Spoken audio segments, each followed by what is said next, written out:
de ce débat. Je vous l'ai dit depuis l'entame de cette tranche d'antenne, c'est bien le projet d'amendement, le projet de loi, je dirais, portant amendement de la loi fondamentale qui a été rejeté dans la nuit de ce jeudi au vendredi. Vous l'avez suivi sur les différentes antennes et sur Eden Télévision aussi.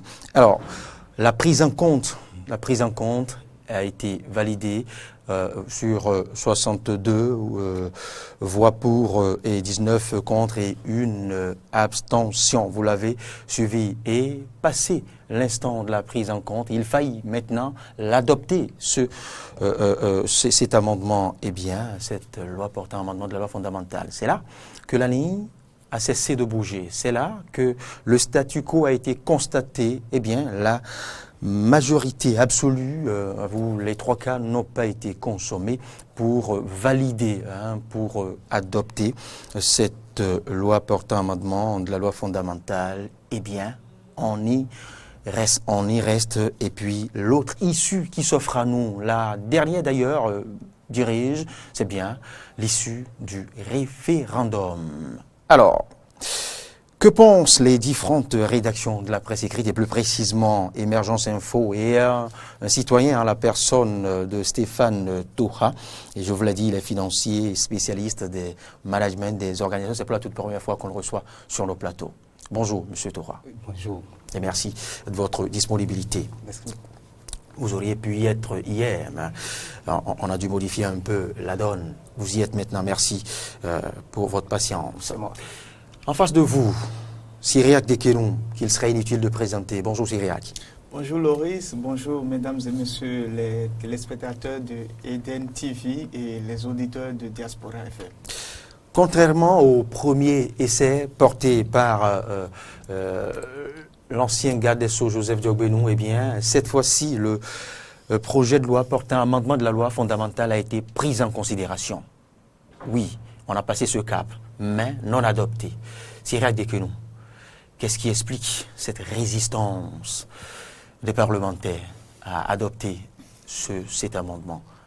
D'abord, il faudrait d'abord quand même, disons, revenir sur les circonstances dans lesquelles ce projet-là a été introduit au niveau du Parlement. Parce que la volonté affichée, c'était celle quand même de pouvoir introduire dans la Constitution certaines réformes phares, notamment la représentativité des femmes, également la suppression de la peine de mort, l'alliement des élections et l'instauration de la Cour des comptes, qui sont quand même, disons, des réformes qui en soi sont de très belles réformes. Hier, ce qu'on a pu observer, c'est qu'au niveau de la prise en compte, que le projet a été pris en compte, mais seulement au niveau de son adoption qu'on a quand même observé que les lignes n'ont pas bougé. Les lignes n'ont pas bougé. Pourquoi? C'est certainement parce qu'à un certain niveau donné, il n'y a pas peut-être eu le consensus qu'il fallait. C'est certainement peut-être qu'à un certain niveau donné, on ne sait pas peut-être donner vraiment le temps qu'il fallait pour que les uns et les autres puissent discuter de ça, pour qu'on puisse obtenir l'adhésion de tout le monde à ce projet-là. L'autre fait que j'aimerais également souligner, c'est que il y a un aspect de la chose qui, moi, hier, m'a permis de comprendre combien de fois la politique au Bénin nous révèle de jour en jour de nouvelles faces. Vous savez, il fallait obtenir les 4/5e. Et lorsqu'il fallait obtenir les 4/5e hier, mais qu'est-ce qu'on a remarqué? On a remarqué que les mêmes qui avaient voté contre en ce qui concerne l'adoption sont encore les mêmes qui avaient voté contre en ce qui concerne quand même, disons, la validation. C'est pour dire quoi? C'est pour dire que... Rien ne devait étonner là. C'est pour dire que, au fait, on n'a pas peut-être perçu l'ampleur, ou bien c'est que l'ampleur de la chose. Parce que lorsqu'on parle de la révision de la Constitution, ou bien lorsqu'on parle quand même, c'est que de toucher à quelques articles de la Constitution. La Constitution, c'est la loi fondamentale de ce pays. Et ce serait tardif peut-être, ou bien du leurre, de penser que on peut toucher à des articles aussi sensibles sans quand même, disons, prendre la peine, même si on a une certaine minorité devant soi, de les associer comme il le fallait. Et c'est là où je dis, Patrice Talon, le chef de l'État... Il n'a pas été empêché de voter hier. Attendez, vous allez me suivre et peut-être que vous aurez le temps de comprendre. Je disais ceci, vous savez, il n'y a rien dans ce qui était proposé hier qui soit quand même, disons, des propositions à polémique. Tout ce qui avait été proposé hier, ce sont des choses qui pouvaient permettre un développement harmonieux du Bénin. Puisque cela rentre quand même, c'est que dans la droite ligne des réformes majeures, c'est-à-dire quoi, la lutte contre la corruption, mais également aussi la promotion de la gente féminine. Mais s'il y a eu ce blocage-là, c'est peut-être parce que ceux qui portaient le projet, la dernière fois, nous avons suivi le président Amoussou Bruno à la télévision nationale, et il disait que le chef de l'État n'était pas pour, mais que ce sont eux-mêmes qui ont insisté et qui l'ont convaincu. Mais lorsque vous parvenez à convaincre le chef de l'État par rapport à une initiative pareille, vous devez être en mesure pour des parlementaires qui ont eu quand même, c'est que le temps de faire cette expérience-là, de savoir comment associer les différents courants. Ce serait peut-être, c'est que, est-ce qu'on se retrouve au Parlement sans négocier? Ne sommes pas dans une nation où pour des réformes aussi majeures, on se dit non, on reste dans notre camp. Mais non. L'autre aspect que j'aimerais souligner, qui selon moi, peut-être, c'est que on conduit cette belle initiative dans le décor hier, c'est le fait que après sa prise en compte, lorsqu'ils avaient obtenu les 3 quarts, il n'y avait pas urgence. Pourquoi aller produire ce rapport-là en urgence? On pouvait quand même dire qu'on se donne quand même, disons, le temps et poursuivre les négociations. Aller vers les uns et les autres pour les faire comprendre que c'est pour le développement de la nation. Si les gens ont des craintes, vous comprenez. Mais on a dit qu'il fallait aller en procédure d'urgence. Et obtenir maintenant les 4/5 était impossible. Donc ce sont des erreurs que les députés du BMP, notamment ceux qui sont au devant de ce projet-là, ont commis et qui aujourd'hui quand même, disons, nous envoient vers le référendum. Encore que là, il y a beaucoup de questions qui restent en attente. On y vient. Stéphane Toha, vous avez suivi l'actualité. Oui, j'ai suivi l'actualité. Oui. Et je suis très, très heureux d'être sur votre plateau aujourd'hui. Très heureux d'entendre M. Dekenou sortir des arguments pour justifier le fait que les députés soient amenés à rejeter encore une fois ce projet-là. Moi, je ne suis pas de cet avis-là, je ne suis pas de son avis. C'est une perte, non seulement, c'est une perte de temps, c'est encore une perte de ressources. S'il advenait que le gouvernement décide d'organiser un référendum sur 4 articles que lui-même dit ne sont pas polémiques, des articles qui doivent conduire au développement de notre nation. Bon, moi, je me pose des questions. Bon, en tant que citoyen et observateur de la vie politique de notre pays, les gens posent toujours la polémique sur le temps. On n'a pas eu suffisamment de temps pour négocier, On aura le temps là quand? Dans la tombe, depuis 2005, je crois, on a toujours voulu modifier notre constitution. Jamais le temps. Les députés ont essayé de passer avec 110. On a dit, à cause des normes communautaires, on ne peut pas. En 2011, quelqu'un a essayé de forcer. Ça n'a pas passé. En avril 2017, la proposition du président de la République, avec les polémiques des points insignifiants que les gens peuvent étudier et améliorer, on n'a pas le temps. La procédure est viciée. C'est tout comme si on est en train de gendarmer les gens, les obliger. Voilà.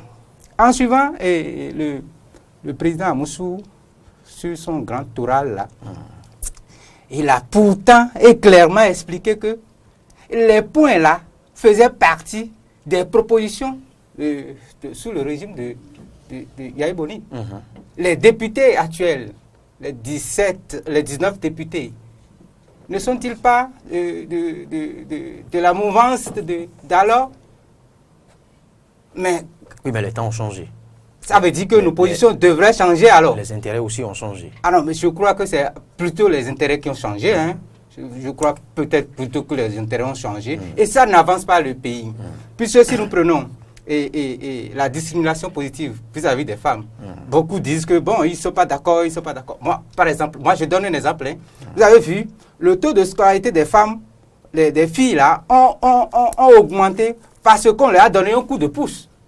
Nous sommes dans une nation où la gente féminine, les quelques rares là, qui s'efforcent, n'ont pas encore touché le fond de leurs semblables. Donc, l'État est obligé de donner un coup de pouce. Et si notre constitution, notre fétiche national, si notre fétiche national ne s'y mêle pas, instituait ça, ça allait nous permettre d'aller encore plus loin, de susciter. Voyez la présidente Marie-Élise Guédou, son combat. Est-ce que malgré tout ça, là, elle a pu obtenir quelque chose? Non. L'ancien décès du président Kérékou, Zanou, Célestine. Madame Célestine Zanou, malgré ses efforts, son combat, est-ce qu'elle a pu obtenir quelque chose? Non. Voyons, prenons Madame Prudencio. Si aujourd'hui, elle obtient quelque chose, c'est parce que, en tant que chef de parti politique et recevant de beaucoup plus de soutien là, qu'elle obtient quelque chose. Maintenant, si on peut tout ça là, institutionnaliser quelque chose pour pouvoir inciter les femmes à la politique, ça va y aller. Les gens vont nous dire, les gens ont la possibilité de nommer. Non, la possibilité de nommer est un choix. Mais si la Constitution impose, ça veut dire que tout le monde s'y met. Vous savez, aucun député, même ceux de la minorité, ne s'oppose au fait à la pertinence des points évoqués, des différents points, à savoir la représentativité des femmes, l'instauration de la Cour des comptes. Ils ne s'y opposent pas. J'aimerais quand même souligner un point. Vous savez, je ne suis pas contre les amendements. Et je l'ai dit tout à l'heure, j'ai dit que je ne vois pas encore dans ce qui est proposé quand même, c'est que des sujets à polémique. Mais ce que moi, je condamne peut-être ici, c'est peut-être la manière dont on s'est pris. Vous savez, pédagogie qui a oui, conduit. la pédagogie qui a conduit. Et pourquoi je le dis? Parce que peut-être qu'on n'a pas suffisamment appris du premier cas. Et pourquoi je le dis? Vous avez la politique, ce n'est pas forcément une question de raison, ce n'est pas forcément une question d'objectivité. Lorsque des gens, peut-être, pour des questions subjectives, c'est que on ne se sentent pas tels qu'ils devraient être, ils peuvent bloquer une si belle initiative. Moi, je suis de ceux qui auraient peut-être applaudi à quatre pattes si, par exemple, hier, le projet, c'est que passait. Mais malheureusement, ce n'est pas passé. Et pourquoi je le dis? Je parle en termes de pédagogie. Vous savez, ceux qui sont au devant, voici des gens qui, pour la plupart, ont fait l'opposition à Yahya Boni pendant 10 ans. Donc, des gens qui savent ce que c'est que, lorsque vous êtes marginalisé en termes de négociation, comment on peut aller au devant et bloquer une belle initiative. Mais lorsque vous voulez rendre service au président de la République, quelqu'un qui a dit non, je ne suis pas partant, mais vous avez pu le convaincre. Parce que le président Patrice Talon, qu'on le veuille ou pas, c'est le genre de personne qui, pour la majeure partie de ceux qui l'ont côtoyé, estime que lorsqu'il dit non, que c'est non, et que lorsqu'il dit oui, c'est oui. Mais lorsque vous parvenez à obtenir cela de la part d'un homme pareil, il faudra quand même, disons, se faire entourer de tous les arguments qu'il faut. Pourquoi est-ce que je le dis? Où est alors l'urgence? Lorsque le projet a été pris en compte. Du moment où le projet a été pris en compte et que vous êtes sûr de ce que les négociations ne vous ont pas encore permis d'obtenir d'abord mathématiquement les 4/5e, rien n'oblige la commission des lois à produire ce rapport-là hier. Le rapport a été produit urgemment. Et on est venu, on a fait lecture du rapport. L'autre aspect de la chose... De Syriac à moi... Non, attendez encore. Ne maîtrisons pas les derniers détails des coulisses. Non, attendez encore. L'autre détail très très important que j'aimerais souligner. Vous savez, le législateur qui, lors de la prise en compte, a parlé de 2 tiers, et qui, pour l'adoption, a parlé de 4/5e, le législateur l'a fait pourquoi? Le législateur l'a fait parce que le législateur estime que c'est une obligation faite à toutes les sensibilités de s'unir pour que la réforme soit une réforme populaire. Et je le dis parce que on a certes obtenu les 3/4 hier, mais obtenir les 4/5e ont posé problème. Pourquoi? Parce que le législateur, en mettant les choses ainsi, s'est dit, on ne permettra pas à un camp, à ce qu'un camp à lui seul se lève pour pouvoir réviser une constitution ou bien pour pouvoir toucher des points sensibles de notre constitution. Et c'est pour cela que je disais quoi? Du moment où l'initiative en elle-même, elle est belle, du moment où ce qui était envisagé hier était quand même, disons, c'est que des réformes vraiment audacieuses, il faudrait peut-être attendre, associer ces différentes sensibilités. Pourquoi ne pas encore organiser d'autres séminaires? Pourquoi ne pas quand même, disons, accepter à ce que les différentes formations politiques viennent peut-être sur des plateaux pour faire des propositions et faire connaître les propositions des uns et des autres pour que ça soit quand même, disons, c'est une réforme vraiment populaire. Parce qu'à chaque fois, et c'est peut-être ce qui avait fait chuter le projet de révision de la Constitution au moment où l'ancien chef de l'État l'avait déposé sur la table des députés. C'est parce qu'un seul camp s'est levé et que les négociations n'ont pas été vraiment bien huilées. Vous voyez? Donc, au fait, je dis, je suis pour. Et moi, je voudrais bien qu'au niveau du référendum, qu'on puisse avoir la certitude de ce que ça passera. Et si cela pourrait bien passer, ce serait pour le bonheur du peuple. Mais si cela ne passait pas, ce serait encore, disons, c'est une peine perdue. C'est pour cela que je disais qu'il fallait bien prendre le temps de pouvoir quand même huiler la machine. Nous sommes dans un espace politique. Les gens, il y a des considérations qui rentrent en jeu. Lorsqu'il s'agit quand même, disons, c'est de toucher à une virgule de la Constitution. Et le Béninois est très sérieux là-dessus. Lorsqu'on parle de toucher à la Constitution, le Béninois dit quoi? Et il y a dans le sein de dos, tomitonton. Ça, la seule déjà, ce sont quand même, disons, c'est que des aspects qui font lever le Béninois. Et quand c'est comme ça, il faudra quand même, disons, faire éteindre dans l'esprit des uns et des autres les suspicions, les regards et les différentes mauvaises interprétations. Et pour faire comprendre aux uns et aux autres, notamment les représentants qui sont là, ils ne sont que 19 ou 20 et ils ont bloqué une si belle initiative. Et faire comprendre que c'est pour votre bien. Maintenant, si vous-même, vous avez des propositions, faites-les. Ils vont faire les propositions, les rendre publiques. Ce ne sont pas forcément des négociations de coulisses. Mais ça peut être quand même, c'est que des négociations un peu populaires. Syriac n'adhère pas à l'urgence et il reconnaît une sorte de précipitation. On reproche à la pédagogie qui sous-tend cette organisation. Mais n'y aurait-il pas eu, c'est une hypothèse, n'y aurait-il pas eu des infidélités ou un manque de respect de la parole donnée? Nous tentons là d'entrer dans les coulisses de l'hémicycle hier. Parce que le bureau et de concert avec le BMP a fait le choix de ce jeudi et y tenait que cela se passe, que tout soit consommé ce jeudi. C'est sûr qu'il y a eu des conditions, c'est sûr qu'il y a eu des détails préalables. C'est sûr qu'il y a eu des préalables. De nos positions. Sinon, ils auraient pu reporter. Ils auraient pu revenir plus tard. Ce sont des suspicions. Des suspicions au niveau de chaque citoyen, puisque nous n'y sommes pas. Donc, on peut interpréter des positions, on peut interpréter les points de vue. Et des infidélités, pourquoi pas? Pourquoi pas? Parce que si, tel que vous demandez à comprendre, si le Parlement a pu arrêter ce jeudi-là pour pouvoir faire passer ce projet, c'est parce qu'entre-temps, il y a eu concertation, il y a eu rapprochement des positions pour pouvoir senti et que les besoin. différents acteurs se seraient peut-être dit, ça y est, on peut y nous aller. y sommes maintenant. On peut y aller.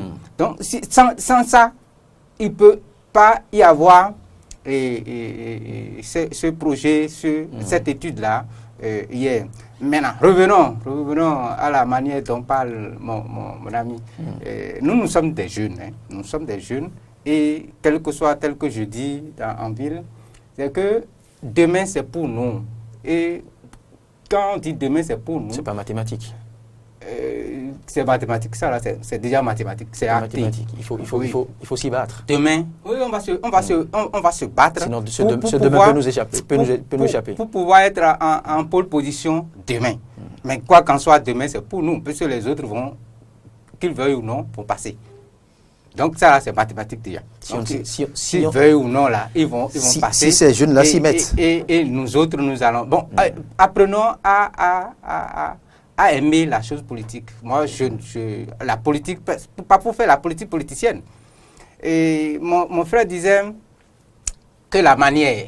Et puis à chaque fois, je dis, depuis toujours là, les gens vont parler de la manière, de la procédure. Et puis ça serait toujours comme ça. C'est l'argument principal au fait pour faire obstacle. C'est l'argument fallacieux pour faire obstacle. Et ce n'est pas humain, ce n'est pas bien. Contre le développement d'un pays, quelque part là, enlevons les touches politiques et soyons au moins citoyens. Citoyens pour ce pays et donner la chance à d'autres qui n'ont pas les mêmes positions que vous de profiter aussi de la République. Et c'est de ça qu'il s'agit. Puisqu'ils ont vendangé une belle initiative hier, bon, ils peuvent nous faire économie, puisque de toutes les façons, ça n'a pas passé, mais ça a passé quelque part. Ils se renvoient au référendum. Bon, que le gouvernement verra s'il a les moyens d'organiser. Qui n'est pas d'avance gagné aussi.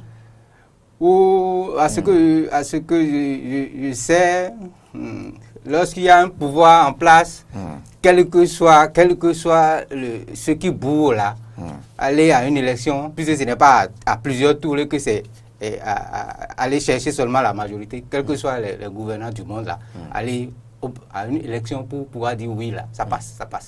Ça peut passer à quelques virgules près, mais ça va passer.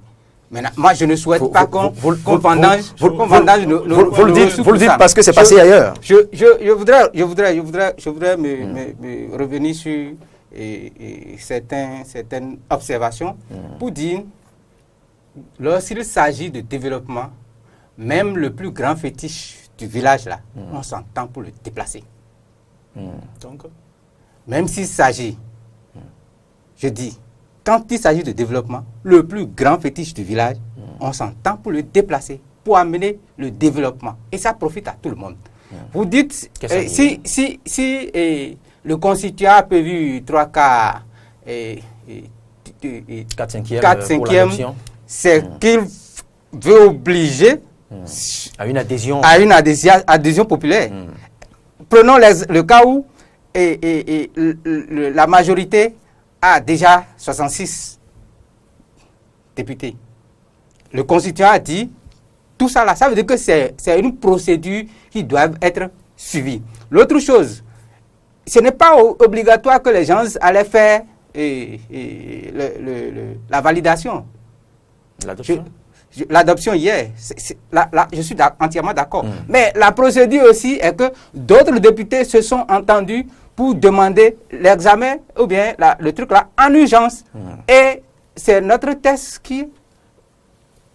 C'est le test qui permet toutes ces procédures. C'est le test qui permet toutes ces procédures. Donc comment on va faire? Est-ce on va refuser de suivre les tests pour pouvoir contenter quelqu'un? Non. Les gens, les politiciens aiment faire la politique de chauve-souris. Ils ne sont jamais dedans et ils ne sont jamais ici, ils ne sont jamais là-bas, ils ne sont nulle part. Non, mais si vous le dites ainsi, c'est que vous jetez une pierre, c'est que vous je ne jette pas de pierre. Il faillit d'hier, du premier échec, de l'échec de la première révision introduite et portée par l'ancien garde des Sceaux, Joseph Diogbenou, à celui d'hier. Il faille reconnaître une chose. Il fallait reconnaître la constance du bloc des députés qui soutiennent le gouvernement. Ça, il faille le reconnaître après tout. Ça, c'est un cas de fidélité qu'il faut reconnaître. C'est une constance. D'hier à aujourd'hui, on pouvait déjà assister à des départs. On pouvait assister. Hier, on n'a pas noté une cinquantaine, on n'a pas noté une quarantaine. Non. Ça, il faille reconnaître.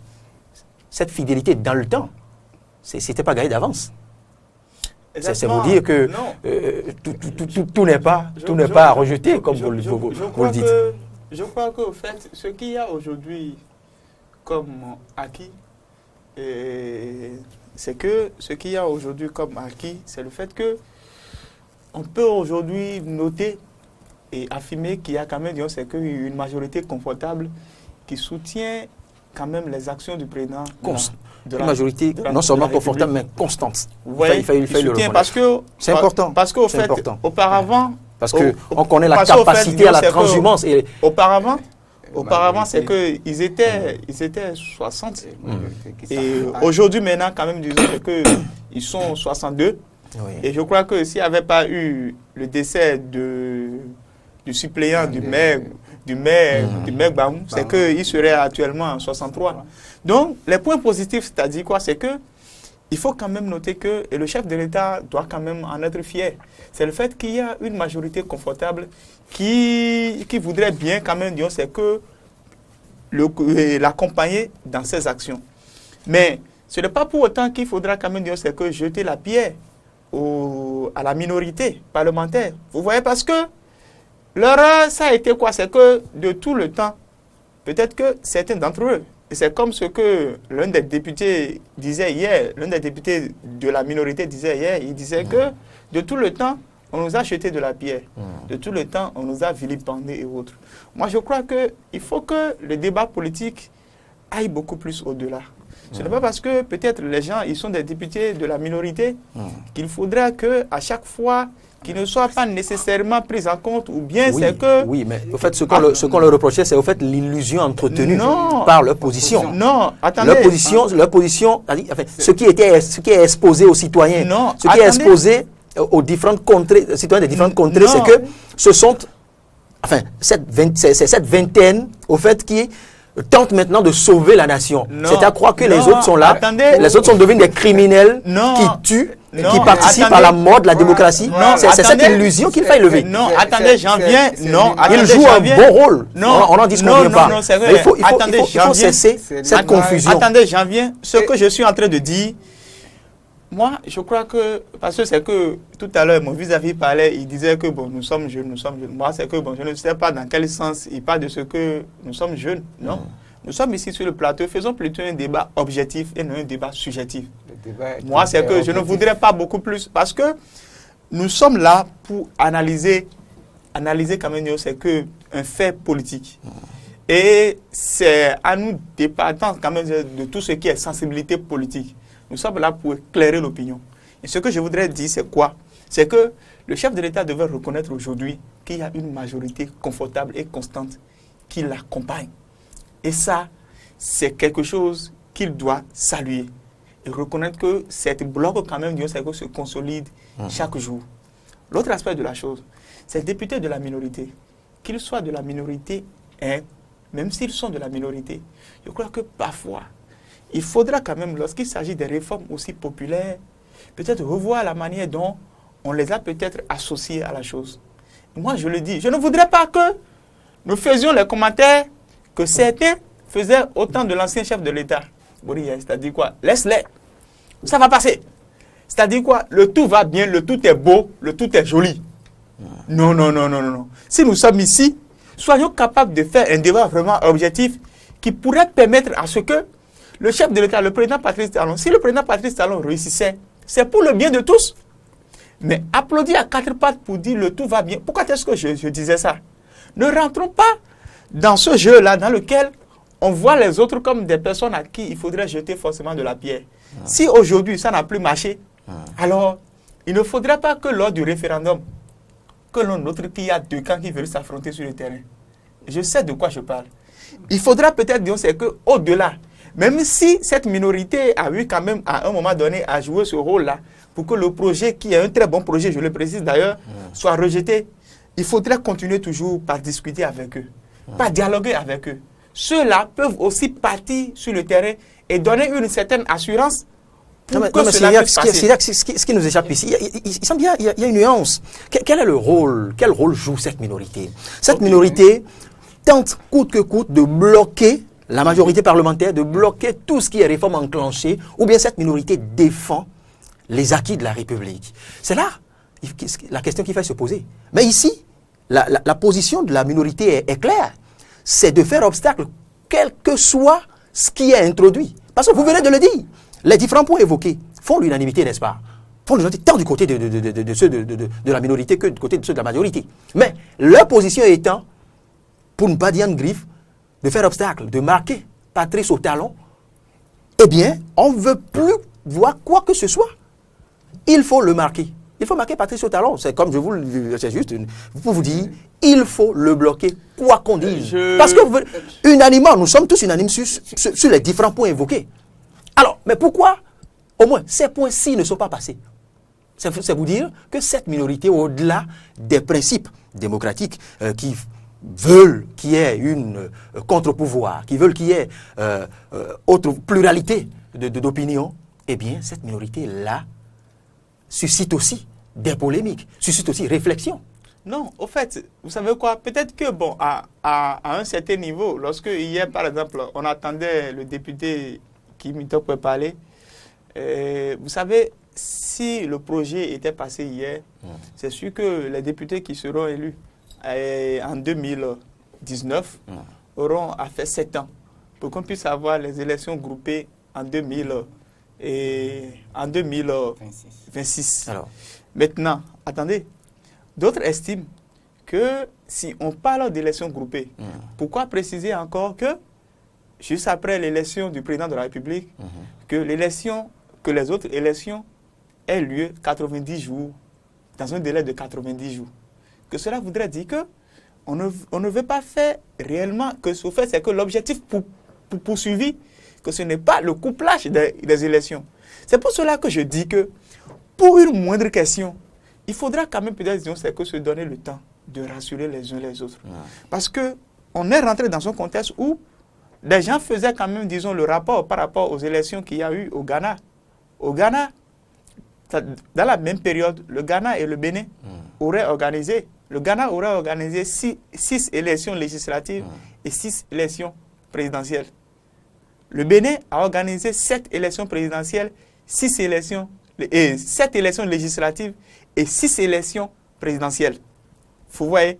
Et les gens estiment que si c'est le couplage des élections qui devrait régler le problème de la pauvreté et autres là, qu'il fallait quand même dire que l'élection présidentielle et l'élection législative devraient avoir lieu au même moment.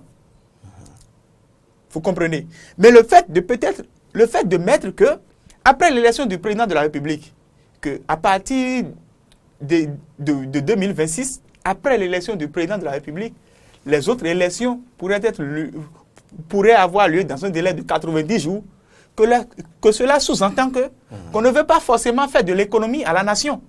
Puisque ce qu'on veut éviter, c'est les énormes dépenses que l'on fait à cause des élections successives.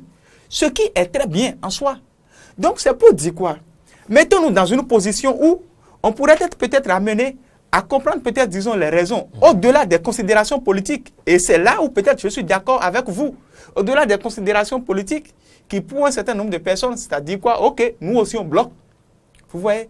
Donc, ce qu'on veut dire, c'est que de petits détails qui ont quand même fait que les gens sont peut-être amenés à bloquer le projet. Et si nous faisons une analyse pour peut-être voir l'idée qui sous-tend la conférence nationale des forces vives de la nation en 90, c'est-à-dire quoi?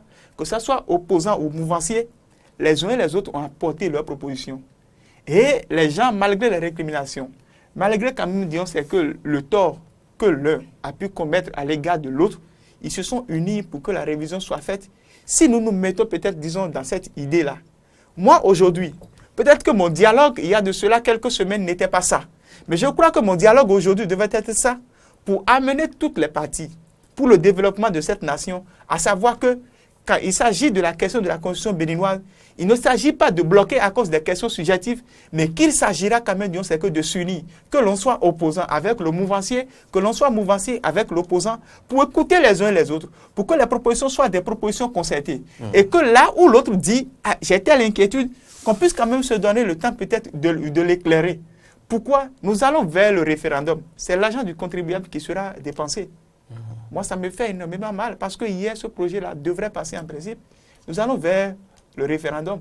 Et je ne voudrais pas qu'on puisse observer quand même, disons, c'est que des antagonismes sur le terrain ou d'autres peut-être, disons, 19 ou 20 députés, ajoutés peut-être à d'autres juristes, vont se mettre encore sur le terrain. Vous allez commencer par faire un certain nombre de choses. Vous allez commencer à le noter d'ici à là sur les antennes et sur c'est pour cela que je suis en train de dire ceci. Je ne suis pas contre la révision en elle-même.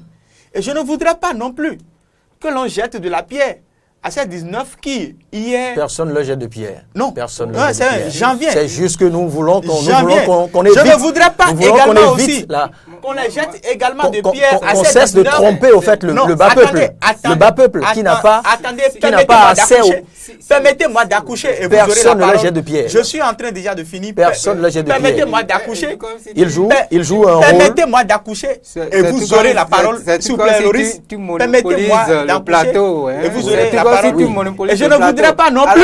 Et je ne voudrais pas non plus. La vérité, et je ne voudrais pas non plus. La vérité, que l'on quand même se mette dans un contexte. De beaucoup de temps. Que l'on se mette dans un contexte. Laissons-le conclure.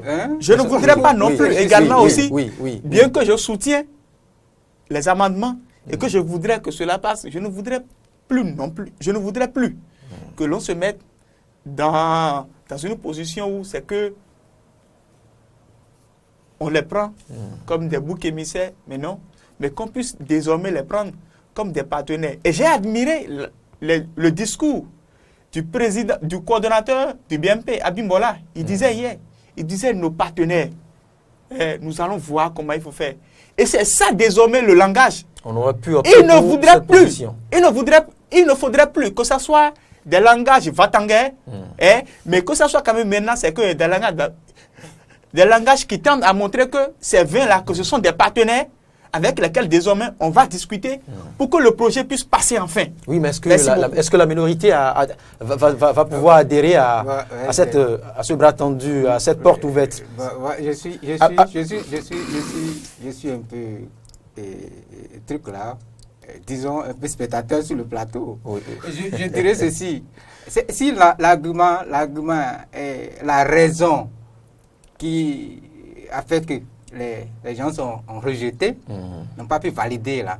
Si c'était aussi tenable, on n'aurait pas pris assez de temps pour expliquer. C'est trop de temps pour expliquer ce qui est garangara comme ça là.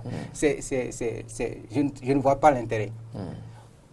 Nous sommes d'accord que les 4 propositions d'amendement là ne devraient pas souffrir de ces guéguerres.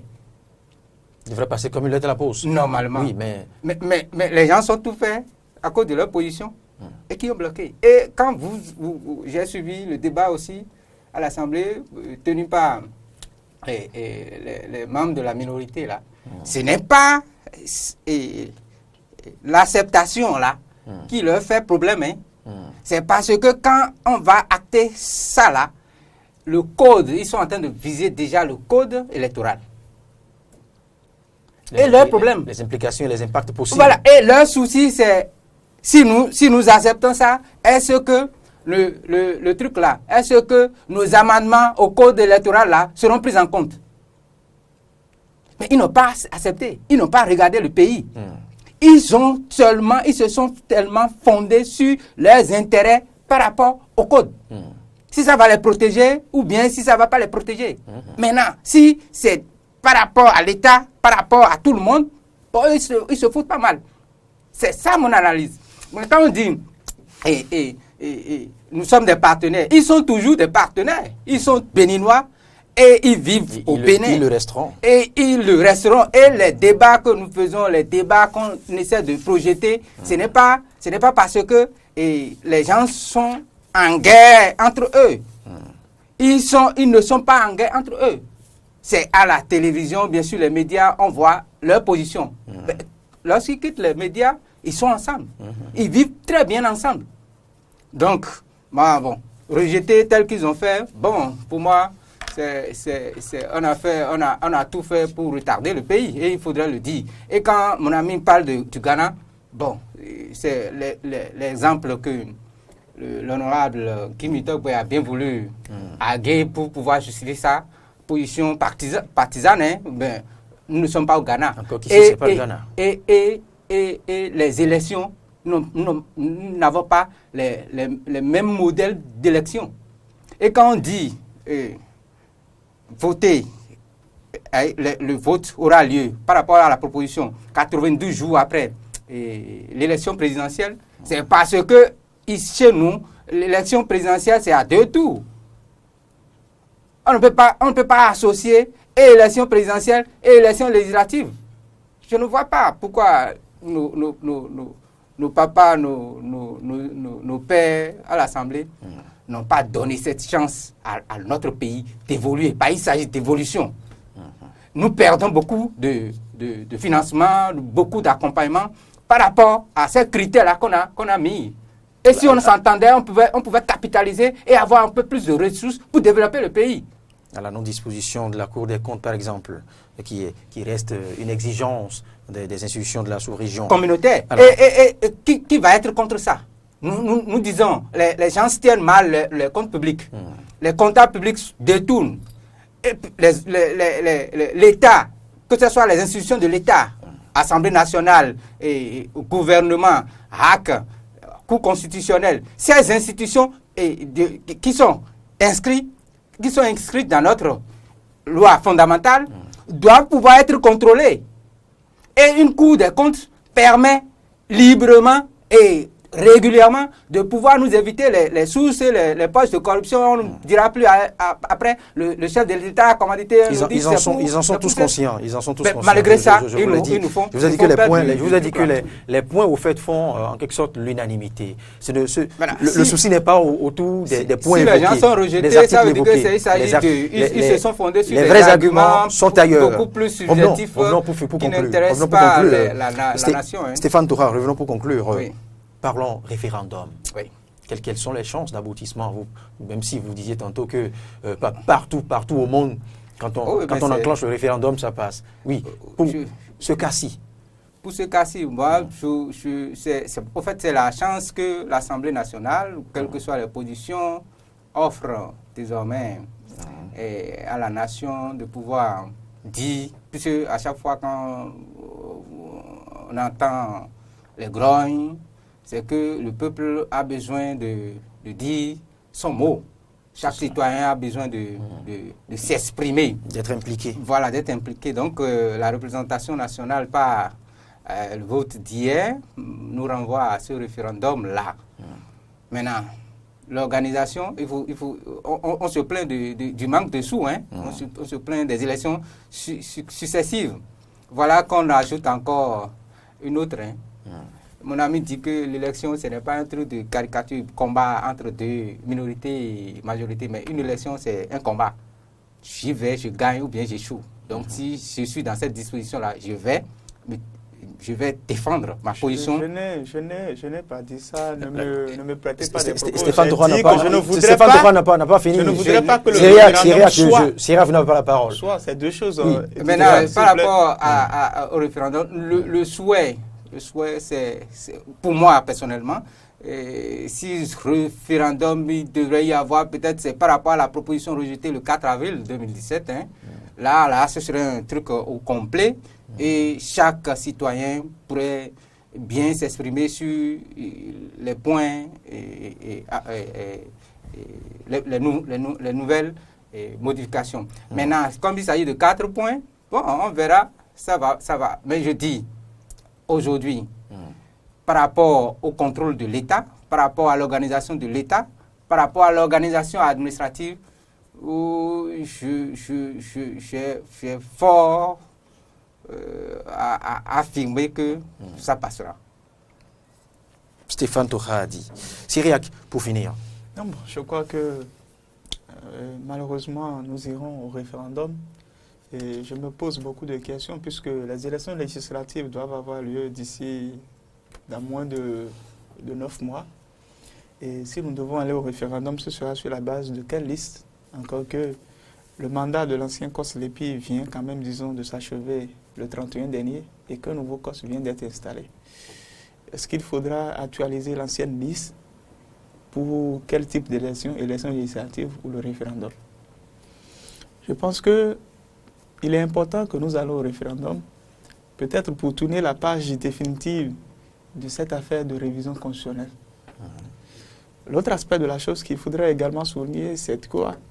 En ce qui concerne les chances d'aboutissement de ce référendum, si quand même, au niveau de la base, tous les acteurs, les partenaires sociaux, la société civile, les acteurs politiques sont associés comme cela devrait être, je crois qu'il y a quand même, disons, une certaine possibilité que cela passe. Encore que, il ne faut pas peut-être se mettre dans la tête que dans aucune nation qu'on n'organise jamais un référendum et que l'on le perd. Je refuse cela. On a vu en ce pays, en Grande-Bretagne, le référendum sur la sortie de l'UE, où à la surprise générale, la Grande-Bretagne, le Brexit. Et également aussi le dernier référendum en Autriche. On sait ce que ça a donné. Donc je ne voudrais pas... Parce que se mettre dans cette posture de on ne perdra jamais, c'est ça qui peut-être... C'est que... Amène... Oui, mais tous les Britanniques n'étaient pas pour le Brexit. Qu'est-ce que le gouvernement... Tout le monde est quand même pour... Qu'est-ce que le gouvernement... Même en 90, mon frère, la Constitution, là, tout le monde n'est pas d'accord. On va mettre fin tout à l'heure, vous aviez dit que dans aucune nation, que le référendum, que aucun gouvernement n'organise un référendum et ne le perdait. L'autre chose, pour mon dernier mot, je voudrais dire quoi? Aujourd'hui, nous avons une belle opportunité d'introduire dans notre constitution de très belles réformes. Et je voudrais, pas comme le disait mon vis-à-vis, qu'on se mette dans la tête qu'à coup sûr cela passerait, parce que se mettre dans la tête qu'à coup sûr cela passerait impliquerait quoi? Qu'on ne va pas associer peut-être, disons, c'est que tous les acteurs à la campagne autour quand même, disons, de ce référendum. Pour les amener, puisque moi, mon souhait, c'est que le gouvernement ou bien le BMP commence par mobiliser la société civile pour que ce soit elle-même qui aille même sur le terrain bas de campagne, pour que finalement, qu'on puisse introduire ces réformes majeures dans notre constitution, pour le bonheur de tous. Si on entoure ces réformes et ce vote de ce référendum de la vérité qu'il faut, cela passera. Cela passera. Oui. Si on ne ment pas au bas peuple, si on ne ment pas aux citoyens. Si on ne ment pas au bas peuple. Je dis, au commencement, j'ai dit, nous avons perdu notre temps. Allez sur le terrain, vous allez leur dire, nous sommes d'accord avec les points. Les opposants iront sur le terrain et dire, nous sommes d'accord avec ces points-là, nous sommes d'accord avec ces points. Ils sont d'accord avec ces points, pourtant ils n'ont pas voulu que ça passe directement.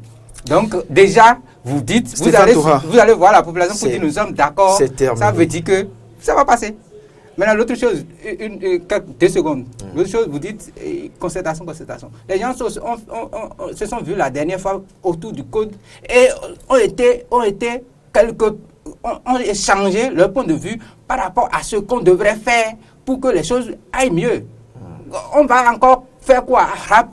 Faire encore une autre conférence nationale? Apparemment, vous n'avez pas c'est terminé pour aujourd'hui. Le débat va se poursuivre une autre fois sur Matin d'Eden et bien évidemment, si vous le voulez, sur Eden, sur la 102.3, la radiodiffusion Diaspora FM, la chaîne sœur de Eden TV.